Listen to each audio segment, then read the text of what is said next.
Gear up for Sports Talk on the South Carolina Radio Network. It's your final word on sports all across the state. Be a part of tonight's show. Call us at 800-956-7266 or email talkback@sportstalksc.com.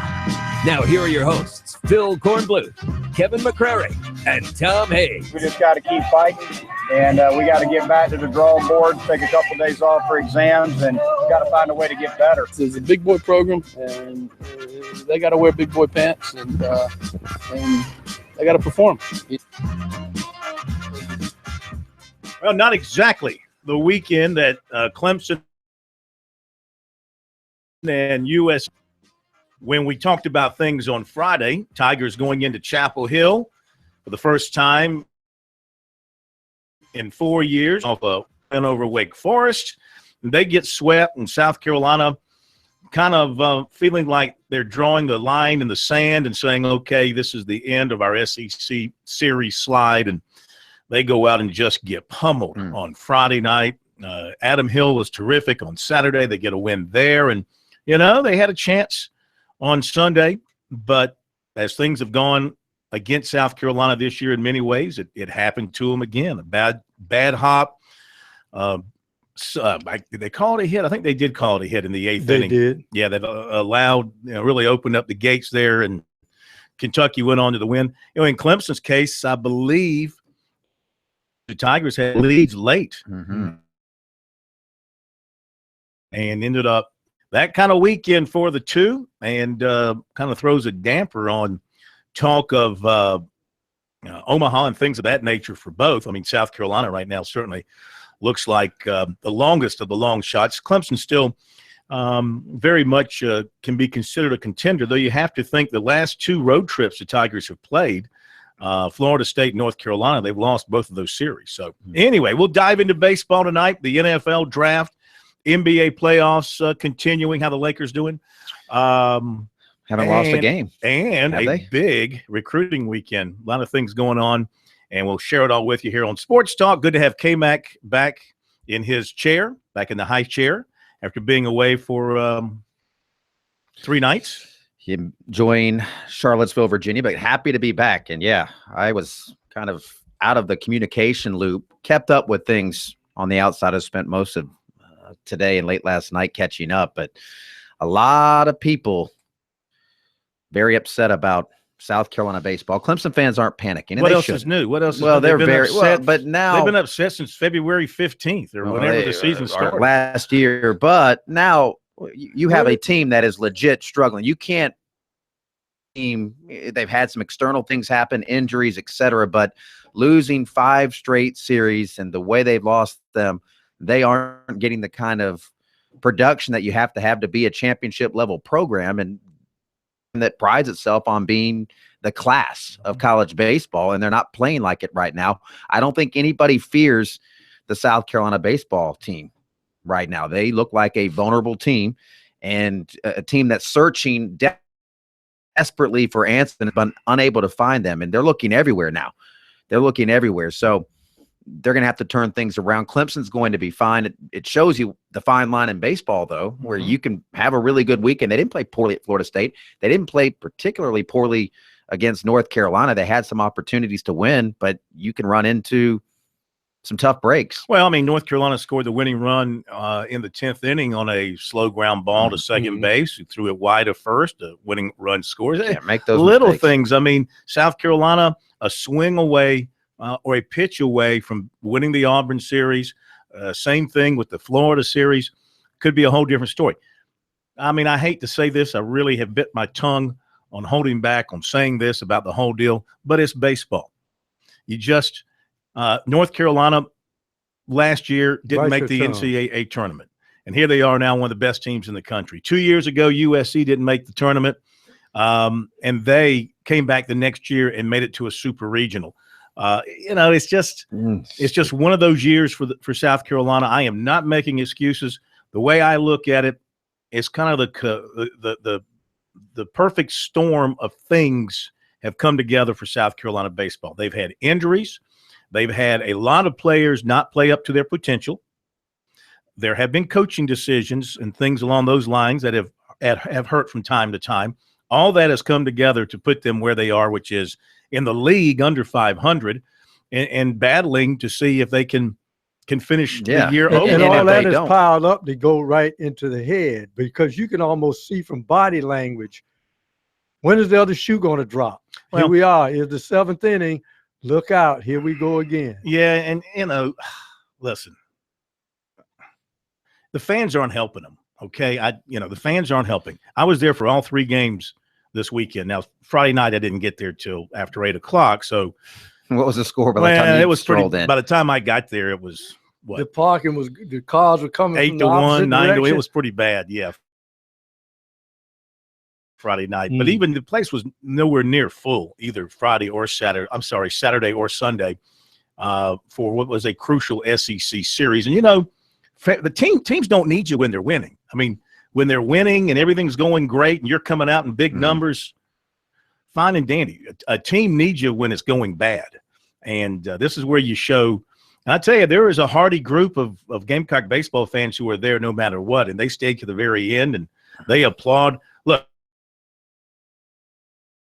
pitcher get in and applaud him as he comes off the field, all the things like that. And they hang in there with him, as I'm sure is the case other places around the country. But the bandwagon Gamecock baseball fans who jumped on the bandwagon during the heyday from the Tanner era that has carried over to some degree to the Holbrook era, those people are starting to drop off. Spoiled, and the expectation, and this was easy to say when Holbrook took over. There was only one direction for the program to go. They were not going to go to Omaha every year. They had won back-to-back national championships and played for a third. There's always a recalibration, but that recalibration at South Carolina, still the baseline has to be you're competing in the SEC and you're winning consistently in the SEC and you're making the postseason. If they do not turn this gears, Ray Tanner didn't have that happen in his tenure. And they had some play. They went to Omaha 3 straight years and had 5 or 6 seasons where they were going on the road for regionals and not making it to a super regional every year, certainly not making it to Omaha during that stretch, and they bounced back. They had some years they had to win on Sunday to make the SEC tournament. Yeah.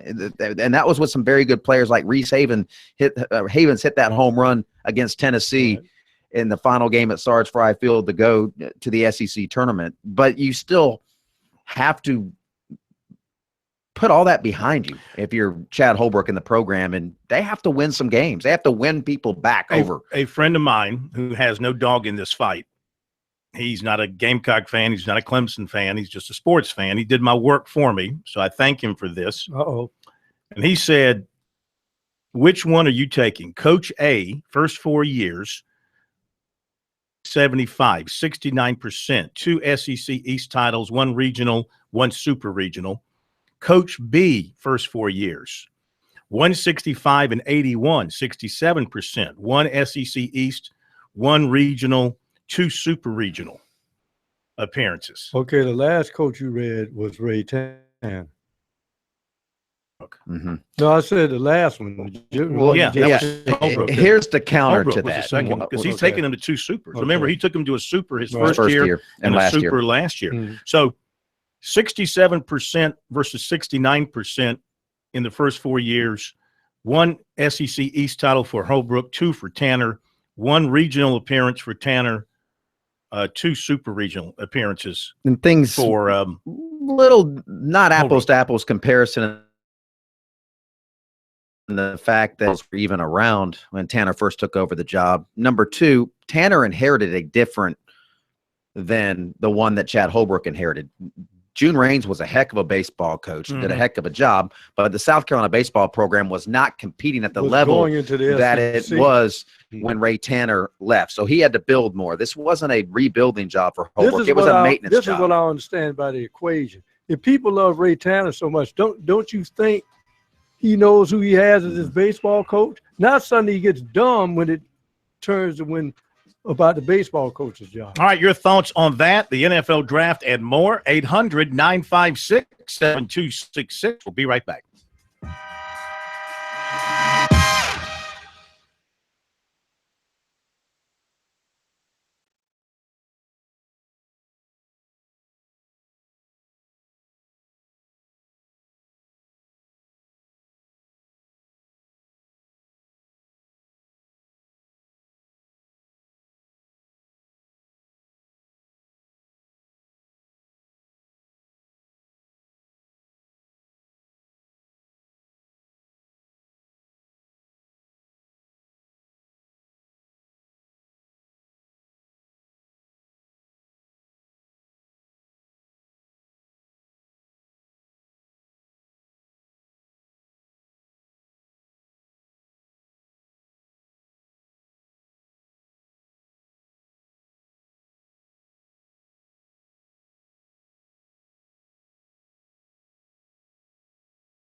Just looking up a couple of things on your comment about the first 4 years, Tanner versus Holbrook. It didn't matter about the Super Regional because he didn't qualify for a Super Regional in his first 3 years.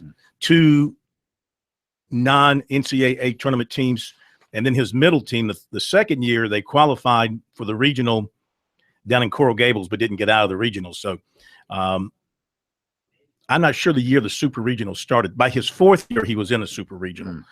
So anyway, people who want to jump down Holbrook's throat, I would just suggest patience. Again, patience. The guy is still a terrific recruiter. He's put together a real. I mean, look, I can only go by what people write about these fellas and what the reviews are. I never see them play. Don't know the first thing about them as ball players, but on paper, it looks like they've put together a tremendous 2018 class coming in with, as I look over here, a couple of catchers, several right-handed pitchers, a couple of lefties. If the draft doesn't pick it apart, for example, the Owen White kid out of Mount Ulla, North Carolina, big right-hander, but he's a major league draft prospect. So a lot of that depends on what happens with the draft, but it's a good-looking class. I don't know about the hitting part, firing Brian Busher over an issue in the dugout. He's the head coach, and if something flares up and you don't like it, you have to, as Chad likes to say, put on your big boy pants and do what you have to do, as painful as it may be. But they could probably use a hitting coach of some notoriety as part of their program, somebody who has some big league experience and can teach hitting, or just somebody who was an excellent hitter at some point in his career and knows how to teach that aspect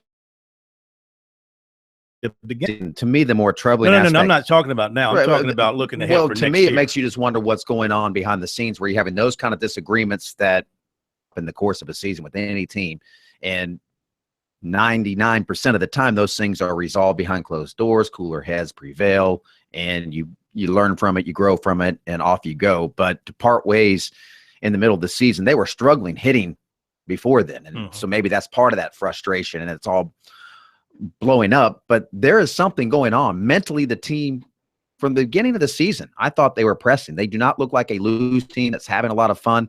They don't have those big personalities that you're used to seeing with a South Carolina baseball team. They don't have the bats that you're used to seeing with the South Carolina baseball team. He's playing much better. He's a freshman. You would like to see some upperclassmen contributing at this point in those roles, and they don't have those guys that are hitting 375, 400. That's what great teams have. Kentucky, Mississippi State, you look at their lineup and they have here's a guy hitting 350. Up, better get him out. The guy behind him's hitting 395. And here's a guy that's hitting 400. You make a mistake with him, he's going to punish you. The game consistently. And you just mentioned the other side of it. We got a Kentucky team that it seems that every guy that comes to the plate is having their career year.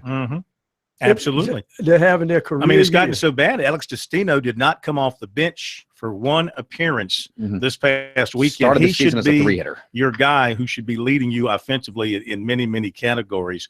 I will say, Holbrook is not sitting back. He's pushing every button that he can. I mean, he reached down into the bottom part of his bench over the weekend, and he brought to Ross Grovner onto the field. And you know what? The guy lit a fire.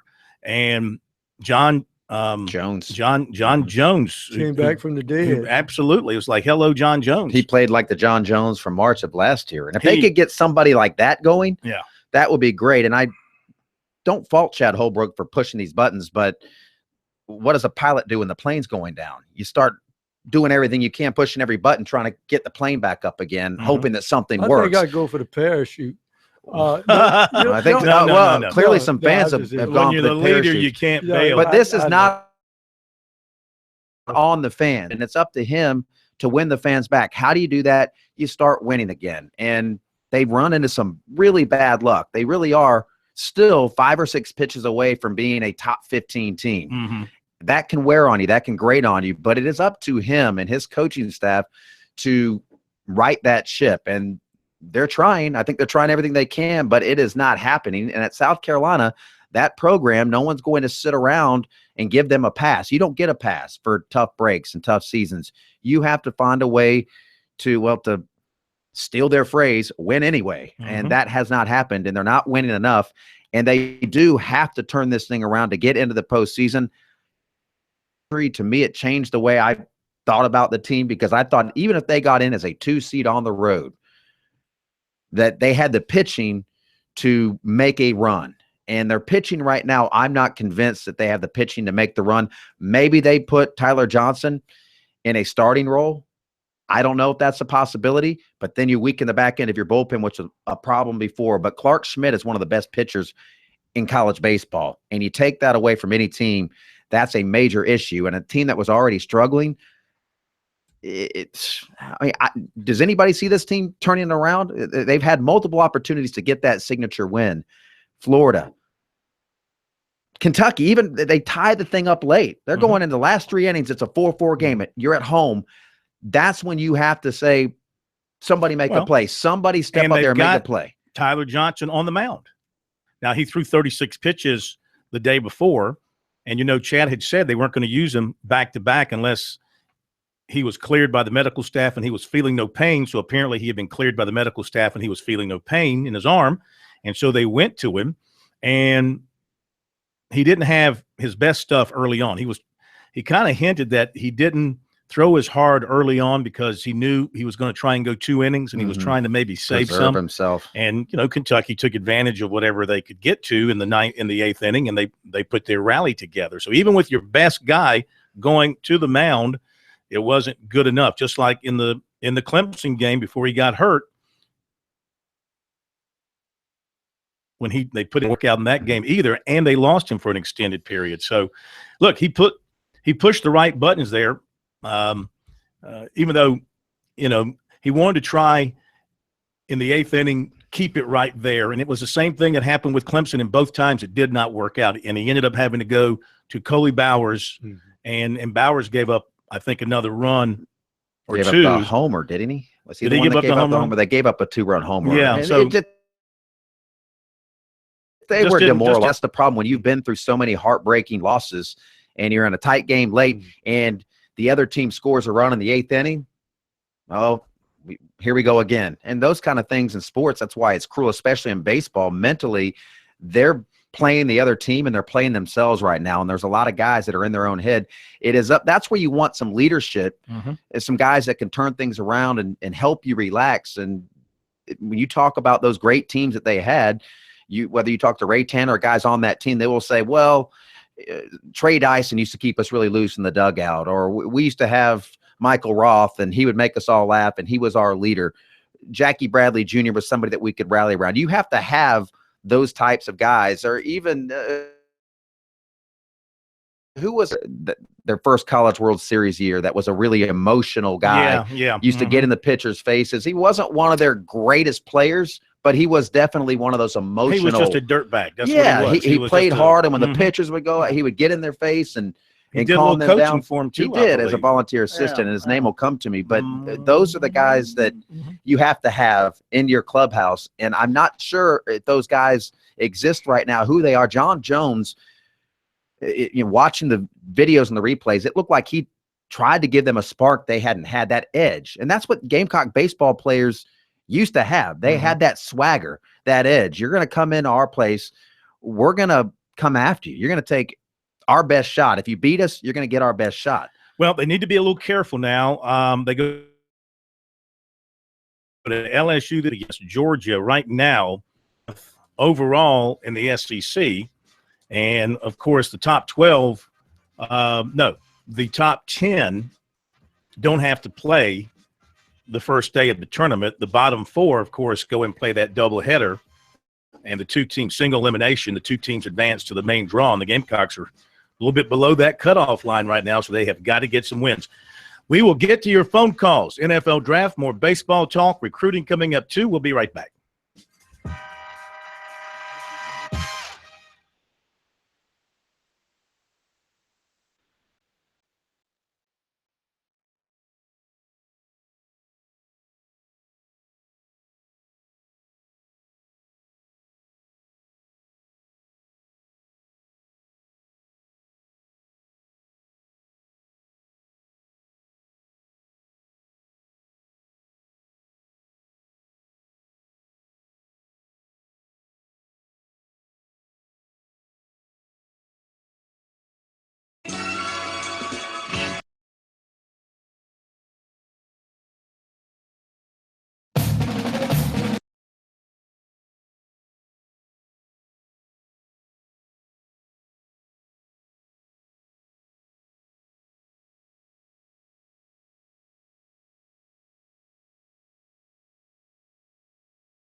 If it's not now, then tell me when would be the time she would stand up and be a man. For to lose I could accept, but to surrender I just wept and regretted this moment. Oh, I thought where something can starlight in the fall. I don't know how a man decides right his own life. It's all history.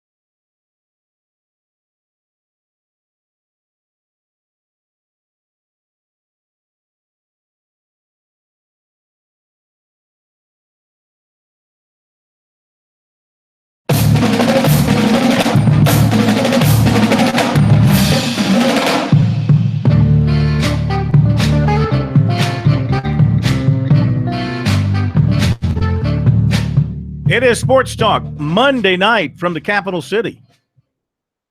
Is the capital city still standing out there? There were some very nasty-looking storms Wet. coming together.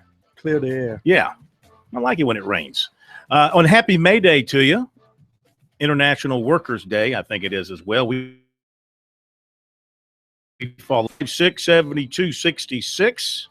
I used to enjoy as a child. I can't say enjoy, but watching the CBS Evening News with Walter Cronkite on May Day.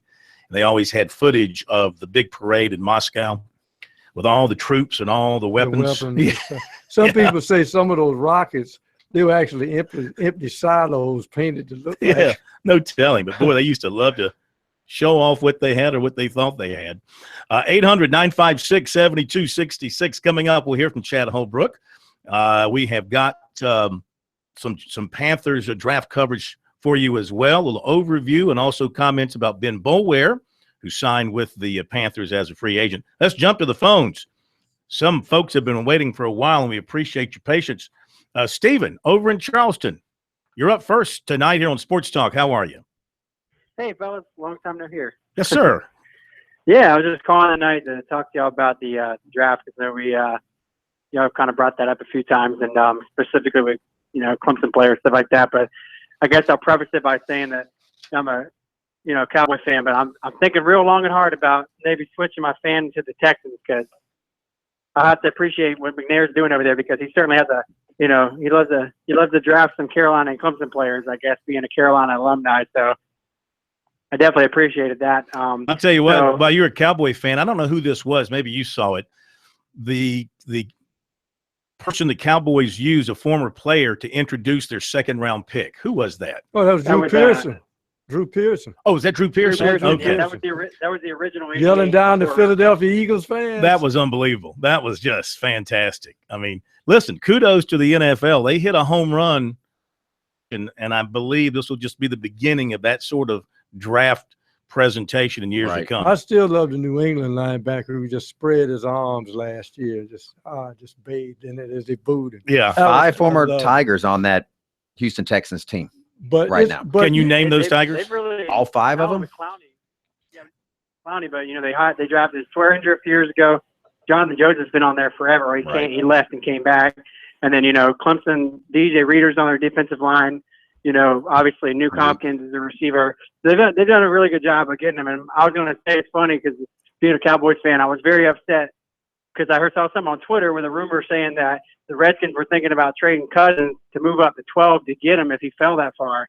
So when I saw the Chiefs trade up to 11, I got so happy because I was like, oh, he's going to go to the Chiefs. It's a great established team. And then he didn't go there. I could not believe they drafted. That's a whole nother subject there, but they drafted Mahomes over Watson. But and then when I was so excited to see Watson go to the Texans, though, because not only for that reason, what we just talked about, but having an established team where he actually has players around him and can literally be a playoff quarterback in his first season, because obviously if they can do it with Brock Osweiler and Tom Savage, I have no doubt that they can do it with Deshaun Watson, even being, a marginal player at best. I mean, even if he ends up being that good. He could be a game manager. They're not going to ask him to win games. And for better, for worse, though, and I think this point was made on one of the national shows today, that can be a blessing and a curse. The blessing is, like you mentioned, he has a lot of pieces around him, and he doesn't have to do it by himself. The curse is in that same state, in Texas, in Dallas, everybody saw what Dak Prescott did last season. So they think, okay, Deshaun Watson should be able to do exactly what Dak Prescott did.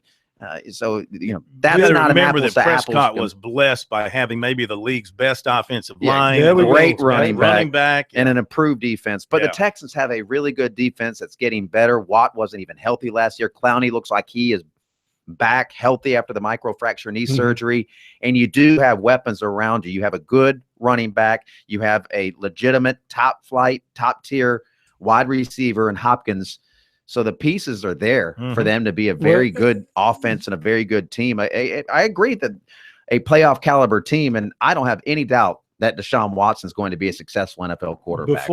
Don't bet against that kid at all. Well, I sat here in this seat before the draft and said that was one of the teams that I thought he would go to and just shine. They had a #1 defense in the league last year, and as you said, came back without Watt. Add him to that defense, and one of the best names in football at the other defensive end in Merciless. Yeah, I just love that name. From the University of Illinois. And to think just a couple of years ago, well, actually going into last season, Bill O'Brien was on the hot seat. People were talking about this was not his cup of tea. His style wasn't working, blah, blah, blah. And, he's overcome some injury issues, first with Clowney as a rookie and then with Watt this past year. And, boy, they are really excited about what they're doing in Houston. And they should be dynamite. I think Watson – I look for nothing but good things. The guy has won at every level, state championship in high school football, all-time leading passer when he left Gainesville High School, all-time leading passer in the state of Georgia, goes to Clemson, sets all kinds of records, wins a national championship, comes in second in another, loses 3 games in his entire career that he started. The only 2 should really count against him. The guy is a winner. He has the right attitude. He will be absolutely married to the job and focused. If he just stays healthy, I don't see anything stopping him because he'll have a good enough team around him where he can excel. I think he's going to be a tremendous quarterback. And watch, they're going to tweak one little thing in his throwing motion, and he's going to show people that his fastball is faster than they thought it was. Because if you notice, Deshaun he throws the ball a lot like a jump shooter shoots a basketball. He really doesn't put everything into it. Once he starts to put that hips in it, well, he's gunning that. He's a wrist flipper. I mean, he's one of these great quarterbacks with the arm. He just pops the wrist and the ball just right. It's interesting too. Get back to your calls in a second, but one of the comments he made in the last couple of weeks in reflecting on his career at Clemson, he said his first one he threw at Georgia. Remember that one? That was a very good when he came in off the bench post, and he just zipped it right through about 3 defenders, and it got to the receiver, and everybody goes, tell wow, this guy is not your typical freshman. Yeah. He had that it factor. Right. You hear so much and you don't know how to describe it until you see it and you say, that's it. You knew that he wasn't going to be phased or frazzled by anything. And later that season, watching the way he played at Florida State, the defending national champs who had not lost. Now, Clemson dropped that game in overtime because of a fumble, but he played flawless in that game, did not turn it over, made every pass, stared down the crowd at Florida State. And so he's not going to be intimidated, or the moment's not going to be too big for him. He's going to have to learn the NFL game. He has an offensive-minded coach that should be able to help him, a quarterback guru. I know he's taken some heat for the way he does things, but I think it's a good fit for Deshaun Watson. I think that much better than Cleveland. Don't underestimate. They're already talking about Cleveland taking another quarterback in 2018. Don't underestimate the fact that you got that you're in a dome. And a couple of games on the road would be in domes also. All right, back to the phones we go. It's Andy in Columbia listening to us on The Point Radio. Hello, Andy. How are you? I am wonderful, gentlemen. How are y'all? So far this week, so good. Well, I shouldn't say I'm wonderful. I'm a Met fan, so I'm really suffering being a Met and a Gamecock fan. Nice handling of Noah Syndergaard, by the way. Glad he didn't get that MRI. Oh, yeah, exactly. Handling of that whole pitching staff is so, we won't go there. Adrian Morales is the young man. Yes. We recalled that during the break, but thank you. Mm-hmm. Yeah. Also, just a couple of questions. Is there a limit on the amount of coaches you could have on a NCAA college baseball team in Division I? Yes. How many coaches? Yeah. I mean, sure there is. I mean, you have your head coach, you have your pitching coach, and then you have another assistant, and then so volunteer. I think and then that's what it looks like: 2 full-time assistants and a volunteer. I mean, for as popular as college baseball has become, the NCAA has really put the screws to that sport when it comes to coaching and scholarship numbers as well. But yeah, I think that's it. 2 assistant coaches. Maybe Jim Toman would be a good person to get back in here to sit on this bench to be in Chad Holbrook's ear. That's not going to happen. We'll be right back. We'll tell you why.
The test is over.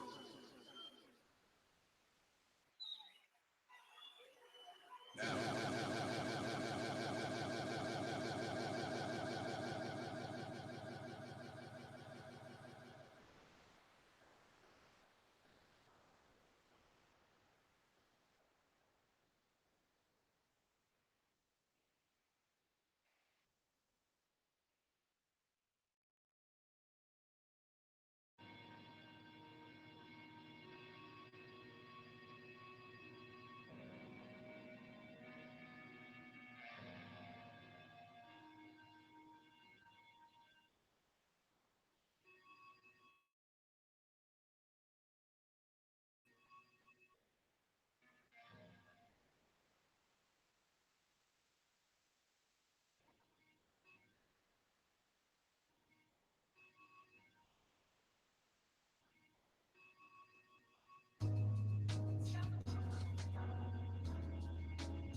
Jim Toman at USC. Not going to happen as long as Chad Holbrook is the head coach and allowed to make a decision.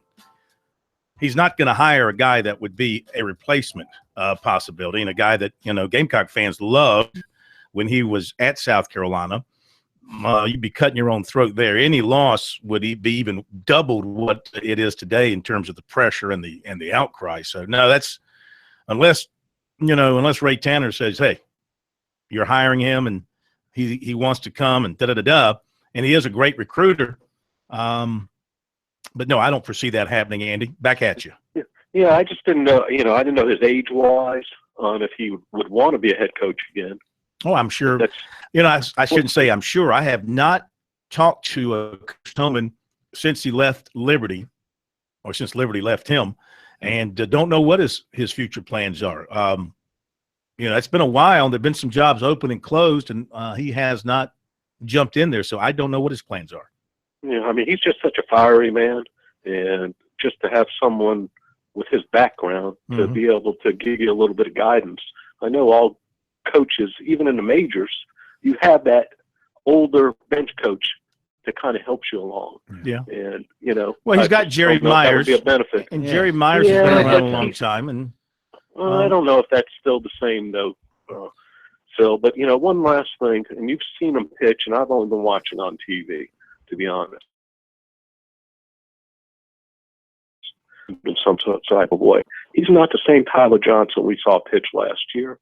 He's not the same Tyler Johnson who led Team USA this summer and made all those saves and great pitching appearances in 3 different countries this past summer. Are you saying, Andy, that it looks like he's afraid to cut loose? No, he's cutting loose. He's not controlling the ball. Mm-hmm. He had 100 miles an hour the other day. Yeah, he's been hitting 95 pretty regularly. But now Saturday when he got the save, you were there, Phil. They hit him hard, didn't they? It wasn't him coming in and striking guys out. They were putting wood to the ball. Well, here's the thing. But it wasn't resulting in anything. Yeah, if you throw 100, 5-1, so he didn't. If you throw 100, people are going to turn it around fast. Yeah, I mean, that's the bottom line. That's what you always worry about with those guys. Remember Somebody times up that fastball. Kentucky's got hitters, man. They got hitters up and down that lineup. There's not a. But then yesterday he has no control. Yeah. And he got hit pretty hard. Well, I agree. You kind of see what I'm saying? It's not what we saw last. It just seems like that injury that he has, he might not be completely healed. Is my feeling. Well, he threw 100 the day before. To be the same guy he was. He says he's fine. I mean, on Saturday he went 1 2/3, gave up no hits, no walks, and struck out 1. Mm-hmm. So I don't know. I mean, did they put contact on the ball? Possibly so. But again, they were looking fastball, and Kentucky has a lineup that can hit. They only got 2 hits on the day. I think that Chad Holbrook said that was the first as few as 2 hits. So he did his job. Listen, man, not everything's about strikeouts. Pitching to contact and letting guys get themselves out by hitting it to your guys is really the easiest way to pitch and not wear out your arm. And he threw 38 pitches yesterday, and he was not as sharp. Couple of strikeouts, 3 hits, 3 earned runs. Let's see, 38 pitches yesterday and 15 on Saturday. So he was not used very much on Friday.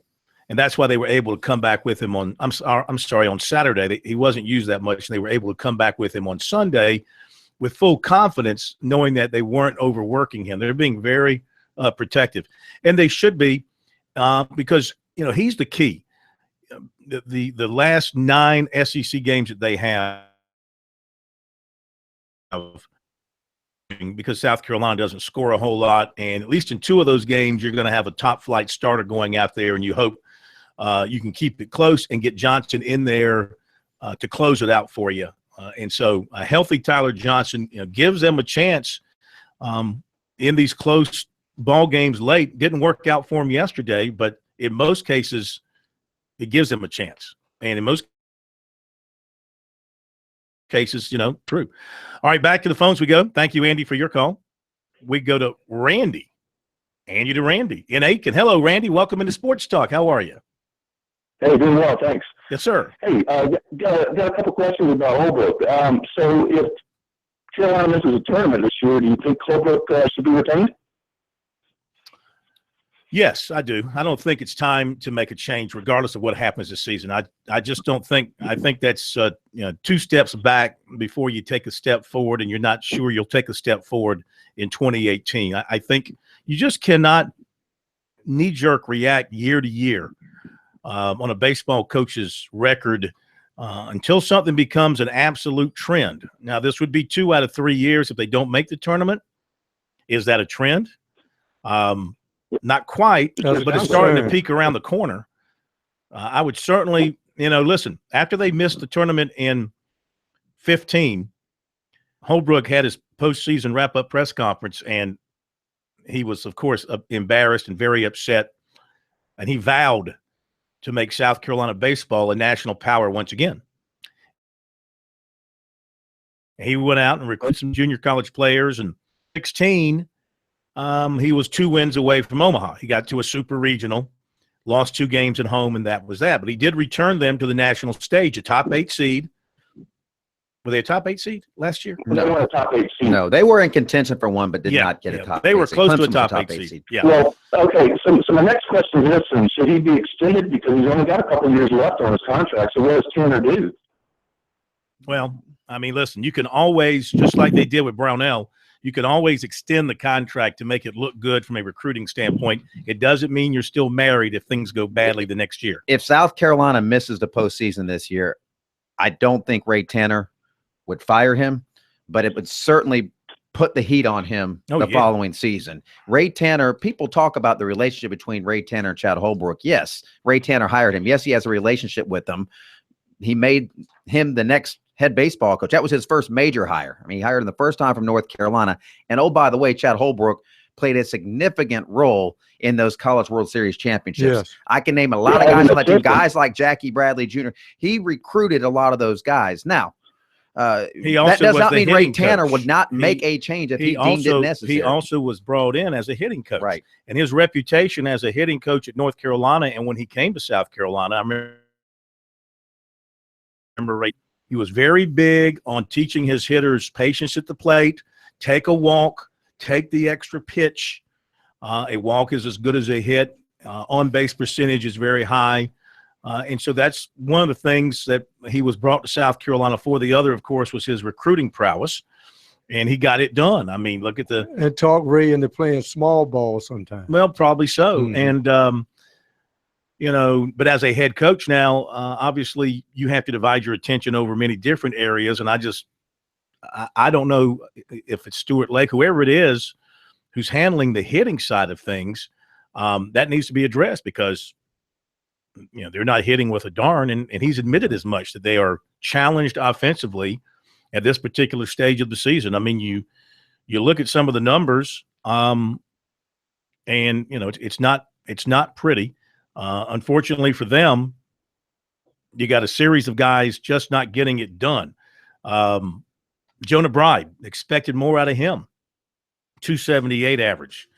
TJ Hopkins has been battling injuries. Matt Williams has not produced, 256. Destino, 255. Madison Stokes has been in the 220s all season. Cortez has given them a spark. He's at 304. Obviously, he's a future budding star. You just kind of stay out of his way and let him do his thing.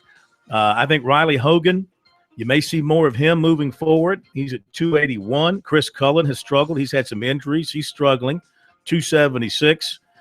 Ross Grosvenor, he's up to 250. Hey, there's a guy that hadn't hit. That was his weight.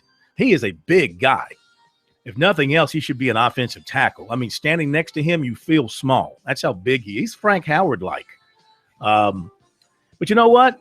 The kids love him on the team, and he has provided a bit of a spark. And there's John Jones. He's going to get to 100 on his batting average. He's at 087 right now, but he's on the move up. Top of the hour, we'll be back.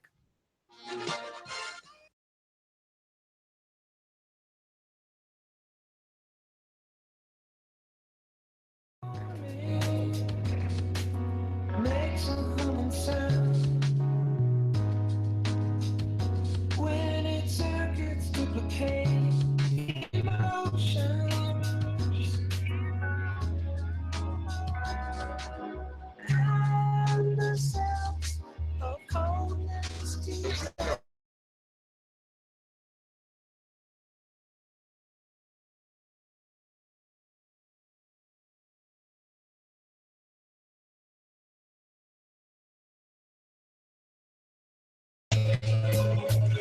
Something more than a machine. When it tries to wait, makes it seem like it can handle. 'Cause it's hard to say what's real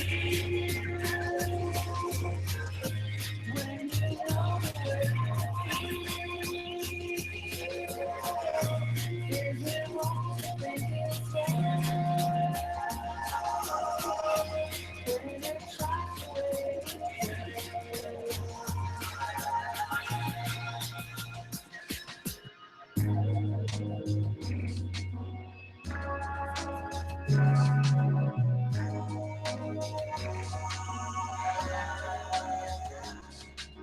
feeling a synthetic kind of love, dreaming a sympathetic wish.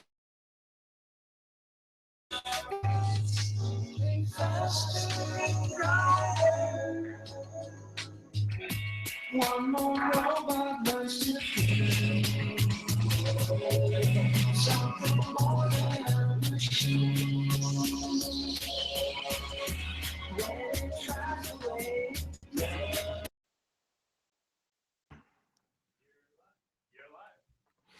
All right, coming down in 3, 2, 3, 2, 3, 2, 3, 2.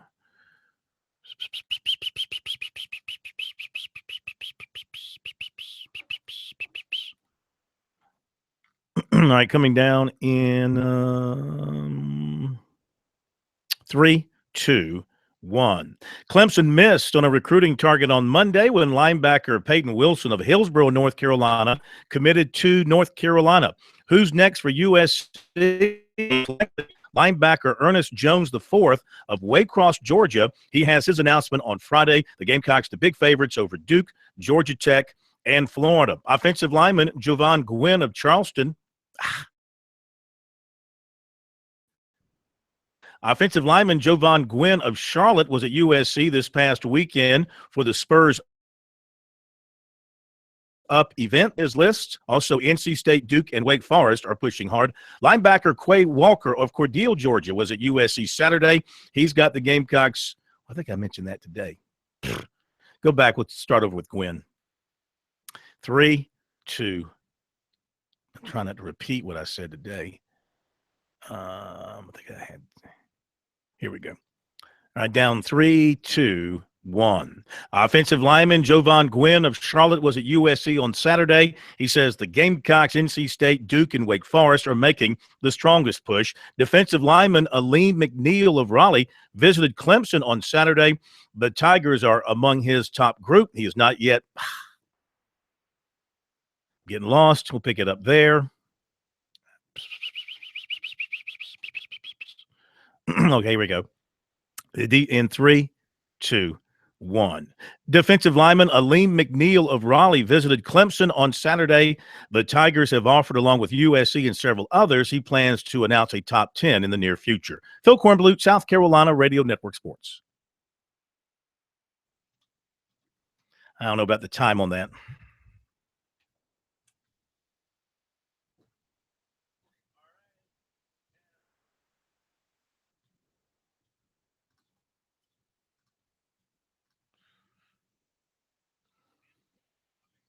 Jovan Gwynn of Charleston.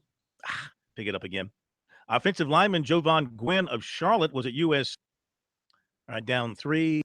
Offensive lineman Jovan Gwynn of Charlotte was at USC on Saturday. He says the game Jovan Gwynn of over Duke, Georgia Tech, and Florida.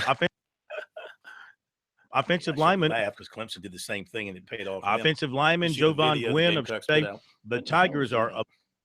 Getting lost. We'll pick it up there. Workout video. Defensive lineman. Nobody works harder than us. Never again.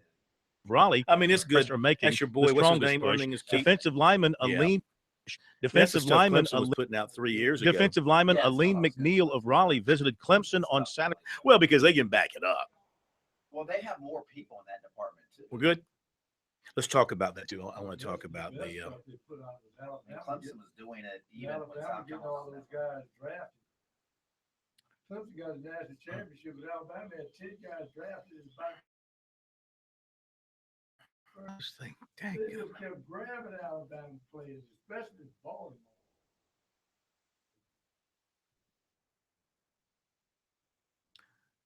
All right, damn it. Yes, sir. The draft voicer is up. It is long though. It's about 50 seconds, but there's room because once we get down to the Citadel and Charleston Southern. Did you put the script in there with it too?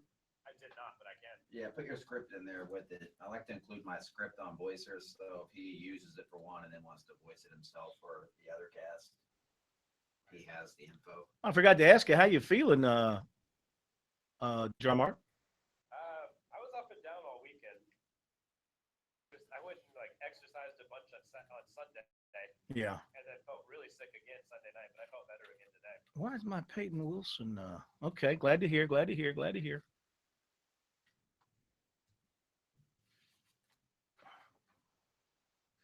Okay.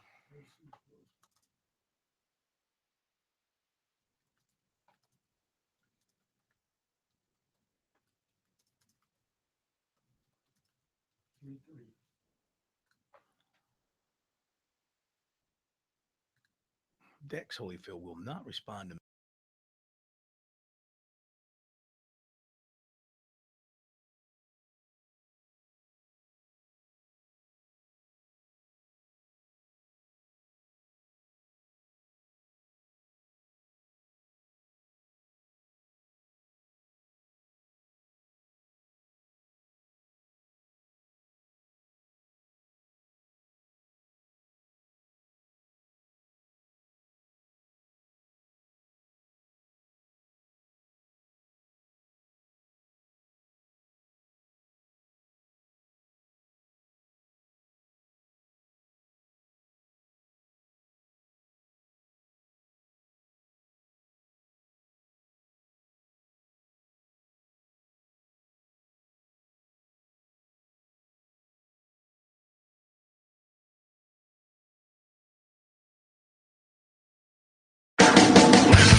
Live from Columbia, this is Sports Talk on the South Carolina Radio Network. The Night Show.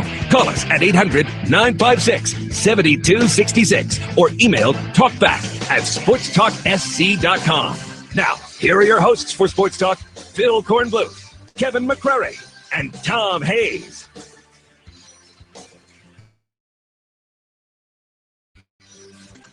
Okay, we're back. Sports Talk, South Carolina Radio Network. Good to have you with us. 800-956-7266. Email talkback@sportstalksc.com. On Twitter, hope you have signed up to follow us on Twitter. There's room for you. We are closing in on the world's leader in Twitter followers. Who is the world's leader? Donald Justin Trump. Bieber? Lady Gaga? Is she? I I don't thought it know. was the president. Anyway, we're getting up there. People are starting to take Closing. notice. We are closing the gap. If you have not followed us yet, there's room to follow us. And we do not block anybody. That has been our policy from day one of Twitter. Never block the soul. Our skins are thick. Our hide is tough. But you have no running game because you don't block anybody. 266 if you want to join in. Recruiting coming up in just a moment, but I thought it's a good time now to hear from Chad Holbrook. We've been talking about him and about his team through most of the program. So yesterday, of course, he talked a lot about the loss to Kentucky, the ins and outs of that, the wherewithals, why certain things happened. Then he got into the team, and he was asked to talk about confidence of the team, things of that nature. Where is the team's confidence? Where is his confidence in the team at this point? It's a big boy program, and they got to wear big boy pants, and they got to perform. You know, it's a performance-based league. You got to perform. There's no gotta try to win games when you're in position to win them. And you know, we there's a number of guys up and down the lineup that haven't performed up to their capability, and you know, we just got to perform. We got to keep working, and you know, a couple of them get hot. And I thought that Jones really infused a lot of energy in us this weekend. I think Ross did, you know, with the home run earlier and hit yesterday. You know, they hadn't played a lot, and they infused some energy and some toughness, and that was good to see. But you know, our guys, you got to win the game between the white lines a lot of times, and some of our guys have to perform better when the chips are down, and they understand that. They get it. Was there a message to like maybe Destino or something this weekend since he didn't play at all? Or? Well, he just hasn't been playing well, and you know, and he's winning the season one of our better hitters, and I love him to death. He's one of my favorite kids I've ever coached, but you know, he's in a position where he needs to perform, and if he doesn't, and it's a scuffle, then you know, I got to put somebody in there to try to, you know, give somebody else a chance, and you know, and I did, and you know, a couple of them tried to make the most of it, but it's we need Alex to play, but he needs to be in position where he feels good about himself, he's confident, and that where he's swinging the bat the way he's capable of. And when he gets to that point, he'll be in there. But and I think he'll be the first to tell you he's struggled some of late, and I was just putting the guys in there I thought would give us the best chance to win this weekend. That's all I can do. As a group, how was your team's confidence? I don't feel good. I don't feel anything. I feel great about their confidence, where their mental state is. I love their attitude, and I have no doubt we'll play some really, really good baseball these last 13 games. I have no doubt we will. And then we got a heck of a challenge. There's no doubt, but I have no doubt that we'll play great baseball. And our bullpen and our pitching staff has put us in position, you know, to win some games. And you know, they're not perfect. They're amateur athletes. They're trying their best. And you know, sometimes, you know, you'll walk a guy here or there. And but that's the least of my worries now that we have Tyler back, and the walks aren't concerning me. What gives you the confidence that they'll play well down the stretch? I think the kids have good character, and they come to the park the right way every day. And it's all I can ask them to do. And they bring it and have a great attitude, and they're kids with high character. And so I have no doubt that makes me feel how good's going to happen to this group. We've you know, we've had some heartbreaking losses from time to time. We've had some tough ones, but I just feel like they're going to keep putting themselves in position to win, and something's going to go our way. All right, that is the hope of Chad Holbrook, that something good is going to happen. For a while, however, at some point in time, you got to go from words to action, and time is starting to run thin for the Gamecocks. But well, the SEC tournament, of course, they'll be in that, but they want to avoid that play-in round. And then, of course, the concerns about the NCAA tournament. As far as the new rankings today, South Carolina is out of all the rankings, all the major rankings. D1 baseball, Clemson, depth, Oregon State, Louisville, North Carolina, Kentucky, and Auburn. See, Auburn is another example. They're having a great year. It's come together for them for whatever reason, and they've been a struggling program for several years. But they're having their breakthrough year this year. Baseball America has got Clemson this week at number 10, falling from 6. Oregon State, Louisville, North Carolina, Auburn, and Texas Tech, the top 5. The coaches, 3. And again, pretty much the same top 5, Oregon State, Louisville, North Carolina, Texas Tech, Kentucky. Now, in the RPI for this week, Clemson is at number 4. Still a very good position for them. If they don't collapse, they'll be hosting a regional and in position. I don't know. You still have to consider Clemson a strong candidate for a top 8 nationals. You know, all their numbers look very good. Strength of schedule 16, RPI of 4. South Carolina is now 32 in the RPI with a 2 strength of schedule. Second hardest schedule in the country, according to this. But, you know, you got to win games. Gamecocks are 10-13 against top 50 teams. So you got to do better than that if you want to be a national player. Coastal Carolina, 64th in the RPI this week, and Winthrop, which was off this past week, continues to lead the Big South, or right up at the top of the Big South. Winthrop is 88th in the RPI this week, and give a tip of the hat to the Eagles for what they have done this year.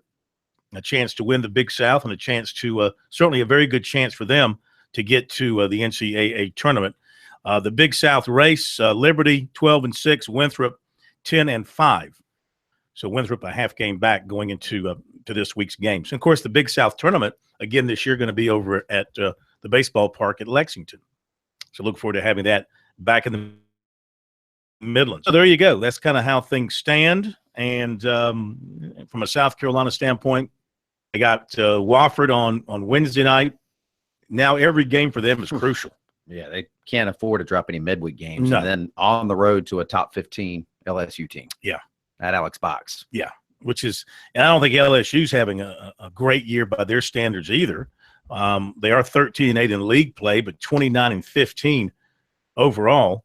But anytime you go to LSU, it's tough. And LSU, I believe, yeah, they're coming off a sweep of Alabama this weekend, which is, Alabama's Alabama. They really struggle, but they lost 2 out of 3 to Kentucky. It was at home. Look, Kentucky's. I think that was at home. Maybe I'm wrong on that. No, I'm wrong. That was at Kentucky. Still, they lost 2 out of 3. Kentucky's good, and they can hit. They got some good arms. Got some speed at the top of their lineup. Yeah, they field well too. So that's a good Kentucky baseball team this year. All right, coming up after the break, we will dive into some recruiting for you. Of course, USC had a recruiting day on Saturday. Pass along what we have gathered from that and some other recruiting notes. Basketball is pretty hot right now. South Carolina's got an official visitor coming tomorrow with a very famous last name, very athletic pedigree in his background. Tell you all about that coming up. NBA playoffs underway tonight. First game of their series, Eastern Conference semis, and it's Cleveland leading Toronto in Cleveland 19-11. We'll be right back.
dawn began to break, I had to surrender. The universe will have its way. Too powerful to master.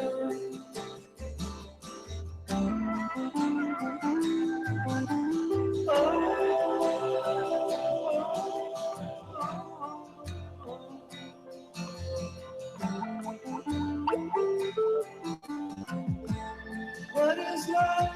What is it? And why does it matter?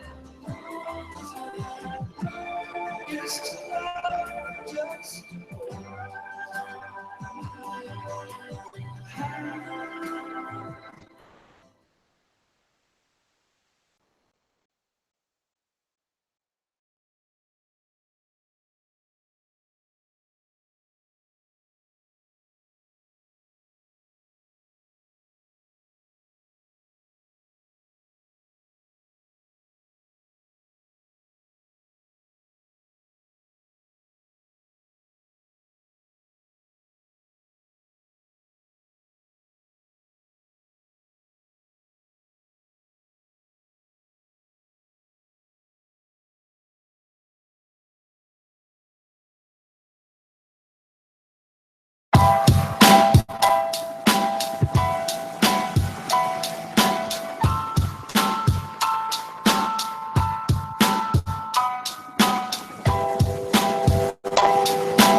Recruiting coming up for you here in just a moment. Let's get back to the phones for a moment or two here on Sports Talk. We welcome in John in Spartanburg. You're up next here on Sports Talk. How are you?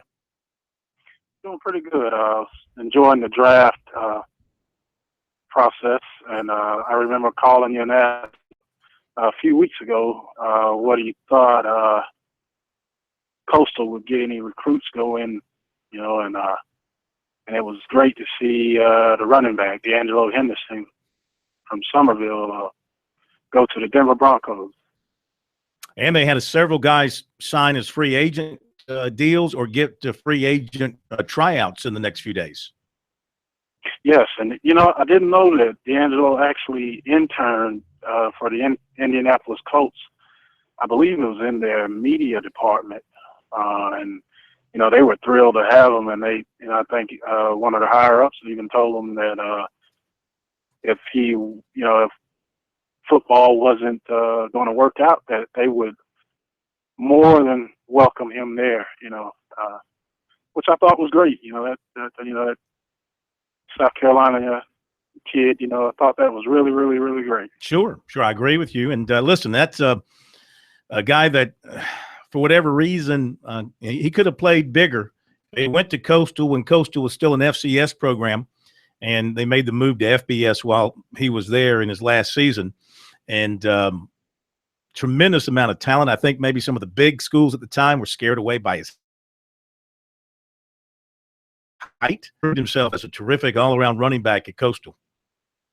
He most certainly did, and I'm looking forward to seeing him. I think he went to, I actually think he went to a team that really is going to fit well with him and his, the way he runs the football. So I'm looking forward to seeing what he does, and just hope he has a successful career as well as any of the other ones that come out of there. Absolutely. Thank you, sir. We appreciate your phone call. Have yourself a good night. And get ready for that altitude. Early on. Yeah, you hope these guys, everybody comes out of the draft all excited and enthused about where they're going. Keep in mind, still got a team. These guys signing free agent contracts, they're very thankful for the opportunity to make it. The odds are very, very much against you as a free agent to make a team. It can happen. That's why you raise your hand when they first holler, special teams. Yeah, okay. Oh, absolutely. Okay, that's the best way to make a special team. teams. Mm-hmm. That'll be especially somebody like Artavis Scott, who left school early at the end of the NFL draft, and he go undrafted, and that is the risk because he's a guy that had he returned would have been the number one receiver, chance to maybe do some things in special teams, kick returns, and improve his stock to be a drafted player. But he's going to have to do it the hard way now. And it's a political thing, too, in the NFL. Even if you outperform somebody that maybe was drafted in the 4th round, they might put you on the practice squad, but they're going to give the guy they drafted the first opportunity because they spent a draft pick on him. Yeah, the NFL is really weird. I mean, I'll use the Packers as an example. In the last couple of years, because of contracts and money and salary cap and age and all this sort of stuff, but the Packers have allowed 2 of their best offensive linemen just to walk away as free agents for either cap reasons, or it couldn't have been performance reasons because they were both at the top of their game. And I think both signed with NFC North rivals, which really made me unhappy. One went to Chicago and one went to Detroit, I believe. And this is just not the Packers. This happens all over the league. You let quality players go either because of age, when they're still good players, but because of their age or because of the salary cap, whatever the case may be, you end up letting them go. And you think you may get a good compensatory pick the next year, depending on how high a level that player is. The one thing that shocked me about this, I hope he goes ahead and has the sense of humor to participate. But when Chad Kelly became Mr. Irrelevant, he says he will. The last guy picked in the draft. My first thought was, I think that turned out to be so appropriate. I mean, seriously. First of all, I'm happy for Chad Kelly. The guy, he created a lot of his own problems, but he also suffered some serious injuries. Yeah. And surprised if he goes to, it's Denver, right? Yeah. Wouldn't be surprised if he goes there, makes the team, and becomes a player for them. Oh, yeah. I mean, he's a talent. He's an absolute long road. He's going to have to grow up on and off the field to do that. Well, they But said, you never I read root somewhere against where his people. uncle, put in a good word for him with John Elway. He said, hey, my nephew's still out there, da-da-da-da. All right, let me jump to recruiting here. A lot of things going on from tight end Gavin Shonewall. These are all players who were at South Carolina Saturday. Tight end Gavin Shonewall of Nashville, very strong on South Carolina. Auburn, Ole Miss, and Vandy up there with the Gamecocks as well. He thinks he's done for the spring visits. He'll take some more in the summer. Tennessee, Georgia, Iowa, Duke, Mississippi State, some other offers. Defensive back R.J. Roderick of Cane Bay remains on commitment watch for the Gamecocks, continues to favor them after his visit on Saturday. Nothing has changed, he said. Indicated that he might move some things forward towards a decision instead of waiting until September. Virginia, East Carolina, Army, Air Force, Georgia State, SC State, Wofford, and Citadel, other offers for him. Defensive back J.C. Horn of Alpharetta, Georgia, has Alabama, Tennessee, and USC at the top of his list right now. He will take more visits this summer, could have a decision before his season. Also in attendance, linebacker Dax Holyfield of Shelby, North Carolina, offensive lineman Dylan Wanham of Tucker, Georgia, offensive lineman Warren Erickson of Duluth, Georgia, linebacker Aziz Ojulari of Marietta, Georgia, USC high up in the mix with each of those players. Linebacker Ernest Jones IV of Waycross, Georgia, continues favoring USC, did not make it Saturday because of a track meet. He's going to announce his commitment on Friday. The Gamecocks, the big favorites over Duke, Georgia Tech, and Florida. Tight end Tommy Trimble of Johns Creek, Georgia, didn't make it Saturday as transportation fell through. He has been to Georgia, Auburn, Tennessee in recent weeks. Other top USC targets who were expected to attend Saturday but did Sandidge, Concord, North Carolina, defensive lineman Darnell Jeffries, Covington, Georgia, receiver Dennis Smith of Gaffney. Offensive lineman Jovan Gwynn of Charlotte. The Gamecocks continue to improve their position with him through this visit. He says he feels good about him. Feels more USC, NC State, Duke, and Wake Forest are the four offering schools pushing the hardest for him right now. He has been to those three Tobacco Road schools as well. Looking at June or July for a visit, the schools like him for guard or center. Line Georgia has had Alabama, Florida, Georgia, LSU, Auburn as his top schools, and now he's got South Carolina in his top group as well. Defensive back Trey Dean of Hampton, Georgia, returned after visiting for a junior day, and he liked everything that he saw and everything that he heard from Muschamp and Robinson. And they think he said they've told him that lead them to the next level. He said Alabama, Georgia, Texas, UCLA, and Oregon joined the Gamecocks in his top group. He has also been to Georgia and Alabama, and he plans to visit Texas, looking at June for a decision, no favorite. On to other things. Defensively was at Clemson Saturday, a recent Tiger offer, and he said that they are a top school for him. He has not made a top 10. I'm sorry, 10. He just hasn't exposed it yet. Other offers are USC, Boston College, Penn State, Michigan, Louisville, Virginia Tech, and Florida State. Plans to commit in December. Receiver Brennan Eagles of Houston recently now in his revised top 10 he released on Sunday. The others are Florida, Florida State, Oklahoma, Southern Cal, LSU, Ohio State, TCU, Georgia, and Texas. Clemson target linebacker Peyton Wilson of Hillsborough to North Carolina. Clemson offered mentioned defensive end Azeez Ojulari of Marietta, Georgia, who visited USC Saturday. USC target quarterback Chase Wolf was offered today by UConn. Running back Jamal Elliott of Durham, North Carolina, committed to Oregon, had a USC offer. 2019 defensive back Triquez Bridges of Lynette, Alabama, was at Clemson Saturday for a visit. USC offered 2019 receiver Quindarius Jefferson of Hillcrest. He also has a Maryland offer. We got more coming up.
All right, let's continue with the recruiting report for tonight. Two more pieces of football news. 2019 defensive end Georgia told rivals his top schools right now are Clemson, Cal, Georgia, Michigan, North Carolina, and Stanford. USC offered 2019 offensive lineman Vincent Murphy of Fort Lauderdale.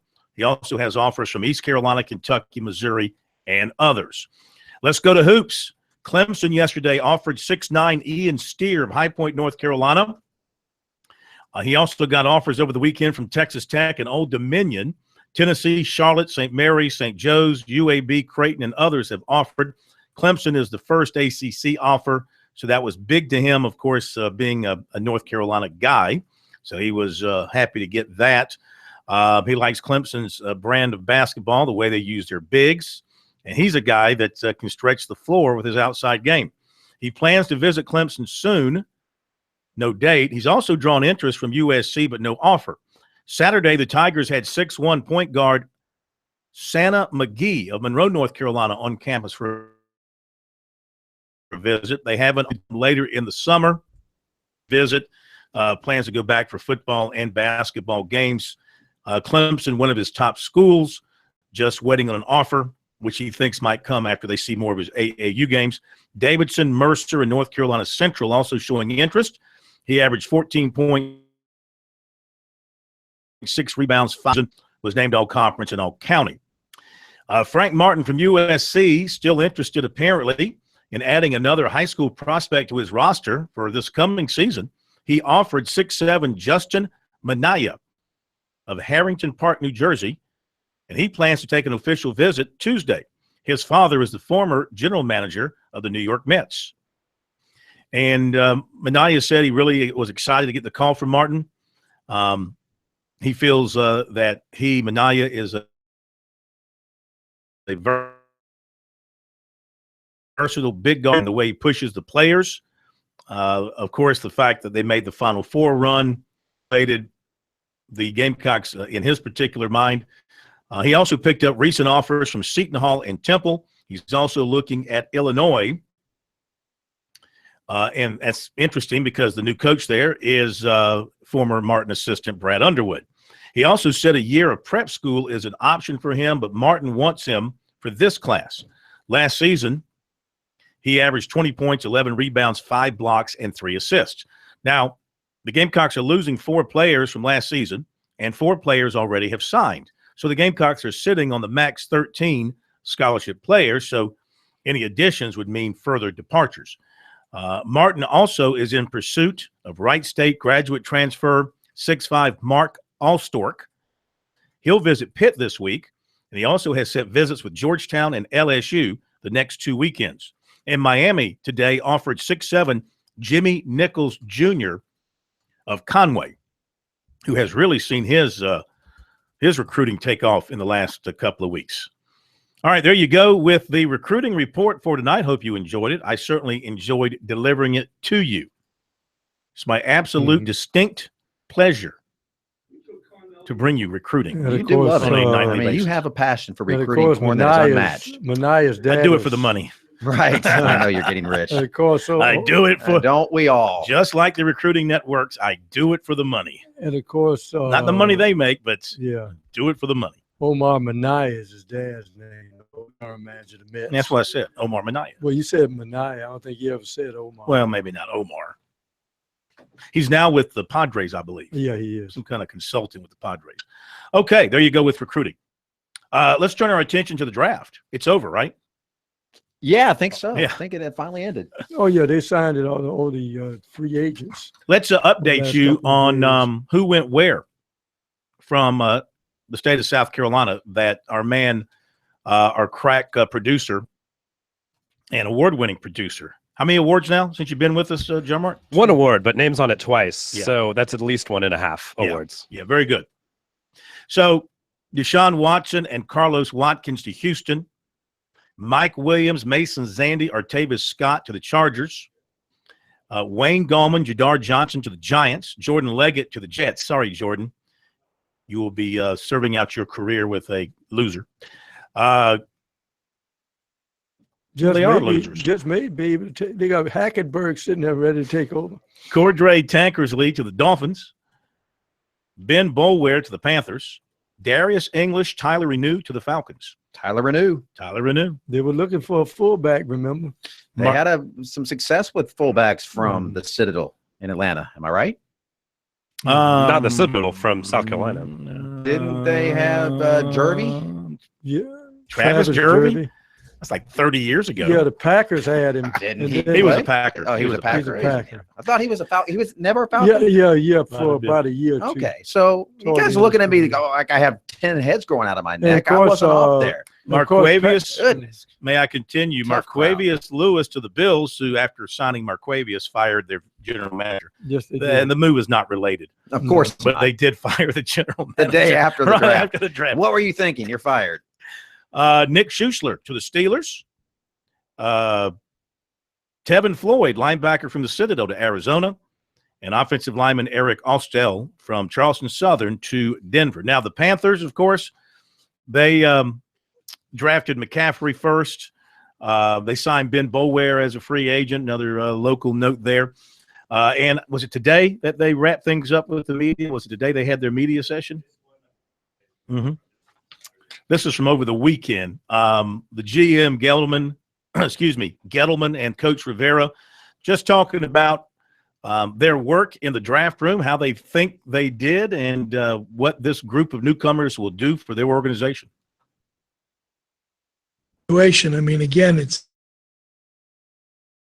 we've talked about it. We evaluate, Ron sits down, we all sit down together up there and after the season and we talk about, our team and what our needs are.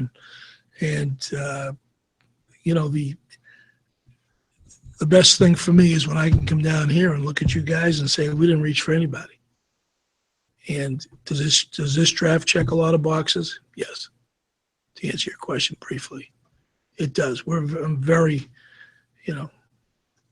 pleased with where we were, in terms of every single guy taken. We had our hearts and our throats on Deshaun Hall. We knew what where we had what we could afford to do to get him. And, then there started to be a little mini run on DNs, and I'm saying, gosh, I don't know if it's going to happen. And then, fortunately, he was there for us at what we could afford to give up. And you mentioned speed yesterday and how that was kind of a big component coming in.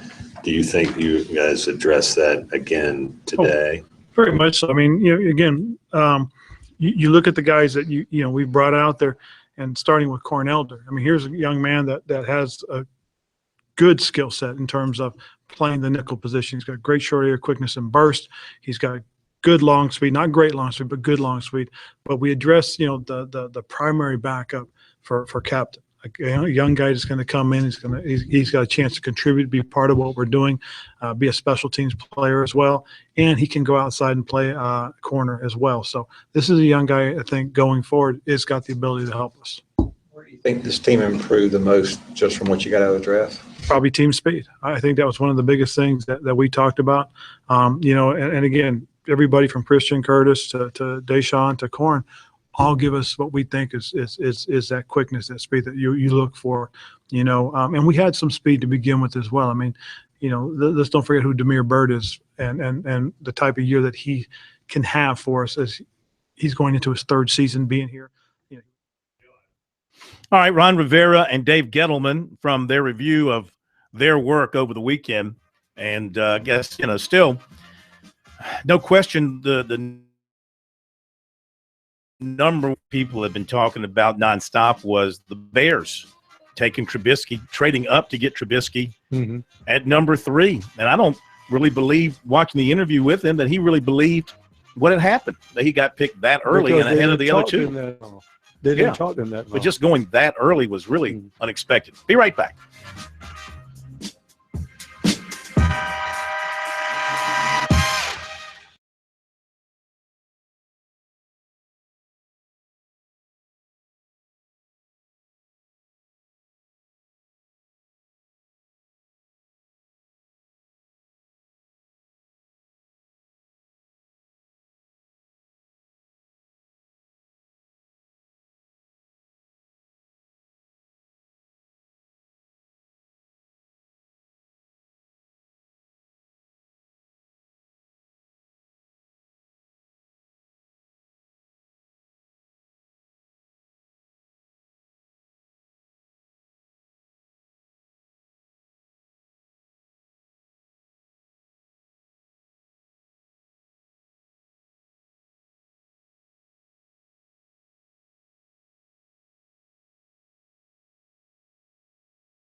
right, Miami leading Florida State 3-0 in the – oh, that's a replay. That's not live, is it?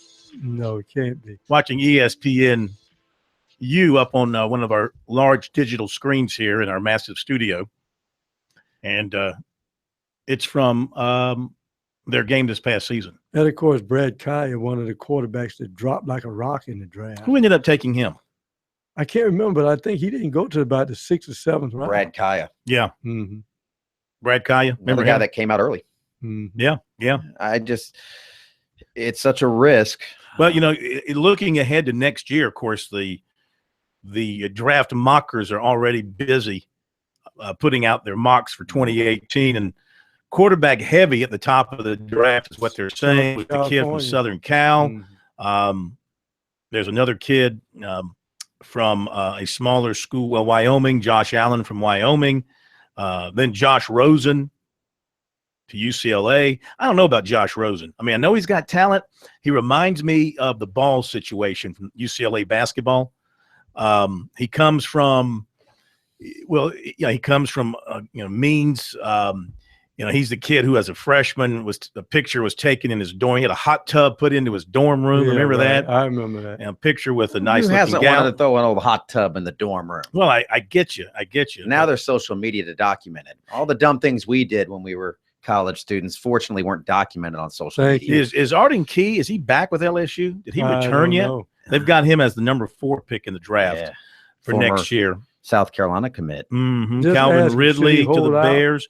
This CBSSports.com mock draft has Christian Wilkins going 8th to Tampa. That's not all for the Tigers in the first round. Christian Wilkins going 8th.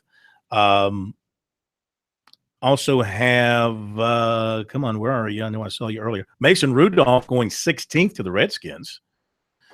South Carolina kid out of Oklahoma State. And the rock killer going to really the NFL. There's 2 other Tigers in here. Mitch Hyatt 29th to the Ravens, and Cleveland Farrell 30th to the Steelers. Boy, Farrell was so dominant at the end of the season for Clemson. He was the best player on the field for a while in that Fiesta Bowl. Yeah, they just couldn't stop him. Yeah, he was outstanding. But 3 more potential first round picks for Clemson. They had 2 this past year, right? Williams and Deshaun.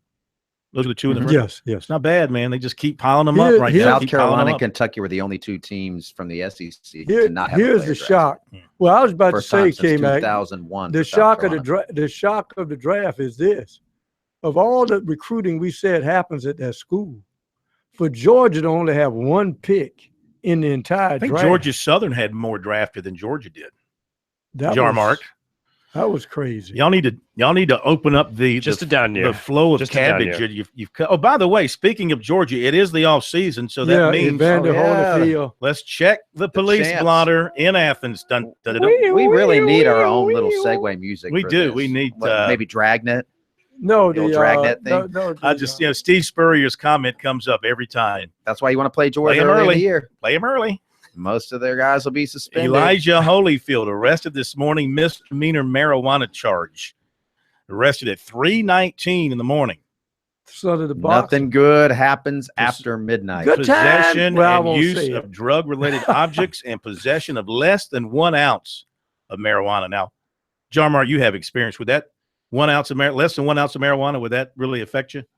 That's a very wide range of marijuana that could be anything. What do you mean? They could have medicinal purpose. Less than 1 ounce. That could be medicinal. I mean, how technical do we want to get here? That could be many joints, or that could be a single joint, less than 1 ounce. We have some email to get to as well.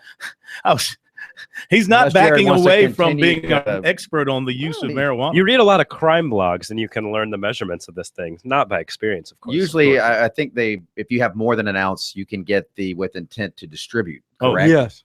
That's when they start. That's a bigger offense. That's if you're in a state that doesn't sell it. All right, what you got on the email? On the email, D. Carter emails us at talkback@sportstalksc.com. Your bias against USC is disgusting.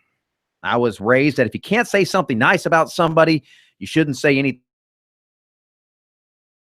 thing at all. Well, Teams, yeah, we wouldn't be talking about You it. It'd be dead air. you weren't raised to be a talk show host there. It's one thing to honestly critique teams, and I understand that, but it is unsportsmanlike to demean teams unnecessarily. I threw a flag on us. You're talking about a team that's lost 5 straight SEC series. It's hard. It's hard to cover up what everybody sees. We're not going to sit here and paint a rosy picture for any program that we talk about when it's not rosy. Right. Yeah, listen, when it's rosy, we're more than happy to talk rosy. My question would be, name one thing that we unfairly criticized about the South Carolina baseball team. That would be a better That's point just to make. somebody who hears no evil, sees no evil.